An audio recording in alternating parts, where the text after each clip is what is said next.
So we have Ed Begley Jr. here with us, who's coming to show his new film, Muhammad Ali's Greatest Fight. And a pleasure it is. I love going to AARP events, and this is a particularly important one to me, what happened historically, and I always like to do things for HBO, and certainly I'm part of the AARP family. There have been a lot of movies made about Muhammad Ali, but this one is very different. Ed, can you tell us a little about that? Well, it's based on real-life events that happened years ago, back in the 60s and early 70s. He didn't want to fight in Vietnam. He famously, said, "No Vietnamese ever called me N-word, so I don't want to serve. I'm a conscientious objector. I'm a pacifist." And they went back and forth. And, "Well, you fight." "Yeah, I fight in the ring with gloves where nobody's going to get killed. I don't want to go fight with guns."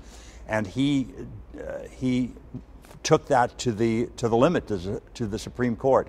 And that's where the story begins for us, the Supreme Court battle.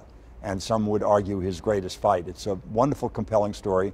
Whether you love him or hate him, I'm in the former category. I love Muhammad Ali. And so I really like the story, and I learned a lot from it. I didn't know how that went down within the ranks of the Supreme Court, how tight the votes were, and how it almost didn't happen. So I think it's a good story, and it's a story for grown-ups, which I like. In the film, you play one of the Supreme Court justices, Justice Blackmun. What's he like? I play Justice Blackmun, a man who is a Nixon appointee, and he does some things that are somewhat out of character, what you'd expect from a Nixon appointee. He's also the guy who wrote Roe v. Wade and had a lot of progressive decisions, and ultimately this was one of them, the decision he made with Muhammad Ali. It's a wonderful story. It's, I think, quite historically accurate, and Stephen Frears is a great director, so he handles it very, very well. I thought the film did a good job of portraying the social climate in the country at the time and people's feelings about race. What do you think about that? It was a big challenge for the powers that be, the military-industrial complex, because if they started to lose a good many people of color, who, a lot of them related to Muhammad Ali and would be inclined to follow his lead, they would have a big problem having people in the front trenches in Vietnam or anywhere. So they didn't want him to get off, in their opinion, of this. They wanted him to have to serve, and they challenged it. But he rightly stated, and his attorney stated, so wait a second, if you will allow, Quakers who are conscientious objectors, he says he's a follower of Islam, and so he doesn't want to serve, and why is it different? And they took it down to some very specific details, and ultimately, I'm sure those who were alive at the time remember the way it went down.